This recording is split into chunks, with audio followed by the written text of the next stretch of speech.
Pakinggan po natin itong sinasabi ni Justice Chairman Andy Reyes Jr. ng ICI, Independent Commission for Infrastructure. Pagkatapos ng kanilang investigasyon doon sa mga taong merong posibleng pananagutan. Kaya inirekomenda ang napakabigat na kaso. At mga senador po ito. At District Engineer. Pakinggan po ninyo si Chairman Reyes. Because of the gravity of the allegations, the Commission also recommends that the following individuals be referred to the Office of the Ombudsman for further investigative review and case build-up, with understanding that any additional evidence obtained by this commission will be transmitted immediately. Number 1, Senator Chis Escudero. Number 2, Senator Nancy Binay. Number 3, Senator Grace Poe Llamazares.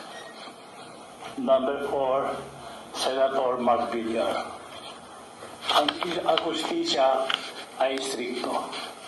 Thank you po. Antendi gravity of evidence. Ibig sabihin, talagang nakita nila.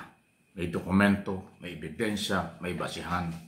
Kaya inirekomenda ang kasong korupsyon, plunder at iba pa. Kasama si Grace po.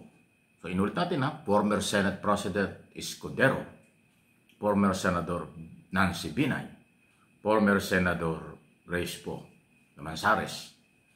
Si po kasi, kung yung magunita, siya po yung chairman ng Finance Committee ng Senado. Yan ang counterpart ni Saldico. Mahaba po yung press conference na yan. Si Saldico ay kasama rin sa kinasuhan dyan. At ang incumbent senador, dating Public Works and Highway Secretary Mark Villar. Itong, kung yung magunita, ito pong si Villar at si Po, parehong na ipatawag na ito ng ICI, binigyan na ng pagkakataon magpaliwanag. Pero kung hindi nakumbinsi ang ICI na sa kanilang mga argumento, nakakita pa rin ng ebidensya. So maliban po dyan sa 5 politikong ito, sa Senado pa lang. Okay? Yung dating Senador Bong Revilla, kasama din po. Okay? Saldico, Commissioner Lipana, ng Commission on Audit. Under Secretary Manny Bunuan, yung dating Public Works and Highway Secretary. Under Secretary Cabral, yung babaeng maraming alam pero biglang nag-resign. Under Secretary Bernardo, yung testigo at kasama rin.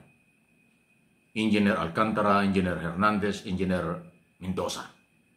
Sila po yung kinasuhan, nirekomendang kasuhan ng plunder, non-bailable offense. Ayon kay Chairman Reyes.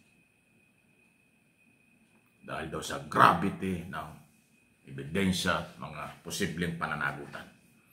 Well, hindi ko kilala ng personal si Chairman Justice Reyes. Retirado pong justice yan Andy Reyes.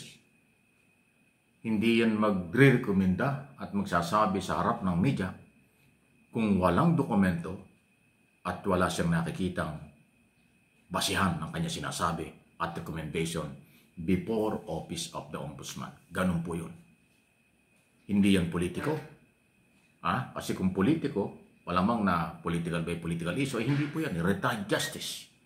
Chairman ng committee. So yung kredibilidad, pangalan, pagkatao, pangangalagaan. Hindi yan gagawa na recommendation kung wala siyang nakita. Kaya ang ginamit niya, gravity ng mga ebidensya at dokumento ang pinagbabasihan. Yan na yan. Baka makalimutan niyo, bakit wala si Villanueva at si Estrada? Huwag kayo mag-alala. Sunod-sunod po yan. Halos every other day, nagpe-press conference nang bibigay ng update ang ICI. Ako naman, kaya din ang ginagawa ko sa inyo, pinapaliwanag na mabuti kasi alam ko pong naiinip na yung iba. Parang sabi niya, ano ba yan? Puro naman ang investigasyon, wala pang nakukulong. Hindi ho ganun kadali May proseso. Pero pag nasa ombudsman na yan, malamang 99.9% kakasuhan sa ombudsman. Dahil hindi pwedeng ibaliwala ni Boyeng Remulla as ombudsman ang rekomendasyon ng ICI. Kasi nga, galing yun sa retired justice. Galing sa kamay ng retired justice Andy Reyes at yung CPA, galing sa SGB na si Ma'am Pajardo, Commissioner Pajardo. So sanay yan sa mga dokumento, ebidensya at iba pa. Kaya pagdating sa ombudsman, formalidad na lang yun. Ayaw lang ng ICI, idirekta yung kaso sa Sandigan Bayan. Kailangan dumaan talaga sa ombudsman, then ombudsman ang magre-repair o mag-endorse o magpapile officially ng kaso. Kaya pag nasa ombudsman na yan, 99.9%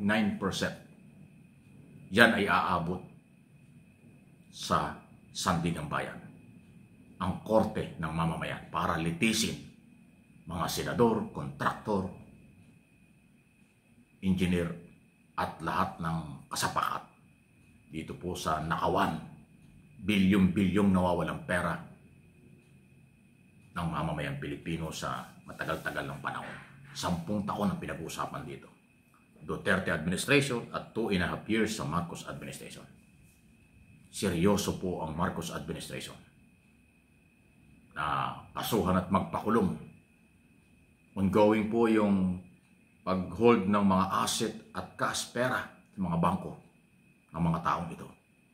Kaya kailang mga pera identify sa kailang pangalan, hindi na yung magagalaw. Hinold na yun ng bangko sa order ng AMLA, Anti-Money Laundering Council. Kaya tuloy ang pagkumpiska ng mga pera, ari-arian, pati kotse at iba pa, tapos tuloy ang kaso. Yan ang rule of law. Okay? Huwag tayo masyadong mainip. Although nakakainip, ganun talaga ang pagharap ng justisya. Madali tayong abusuhin, madali tayong pagnakawan dahil sila ang naghahawak ng pera at kapangyarihan. Pero yung ating pagbalik sa kanilang sila'y panagutin, medyo mahirap, matagal. Yun nga yung mahirap eh. Tayo na yung ninakawan, mga Pilipino, tayo pa'y nahihirapang maghanap ng katarungan. Kasi ang pinapairal ng ating Pangulo at ng gobyerno, batas. Hindi human rights violation. Hindi shortcut. Kaya dapat natin maintindihan yun. Kasi pag sinurkat ng Pangulo, na katulad ng ginawa ni Duterte noong araw, walang kinakasuhan, puro shortcut, puro tokhang, nakakulong ngayon sa ICC. Yan ang ayaw ni Pangulong Marcos. Paglabag sa karapatang pantao. Kaya kahit tayo biktima, kahit tayo pinagnakawan ng mga magnanakaw na ito, kung sino man sa kanila, okay? Tayo pa rin ang kawawat na hirapan para hanapin ang katarungan. Ganun po talaga eh. Hindi naman natin pwedeng isurkat ang lahat. Yung batas ay pairal, lalabas at lalabas ang katotohanan. Tiis lang tayo, magtiis lang kayo, huwag kayong mawala. Manatili kayong magsubaybay sa aking mga channel. At lahat ng aking nalalaman at kaalaman sa pagpapaliwanag, analysis, opinion sa isyong ito, gagawin ko para sa inyo. For information lang ito, walang personalan.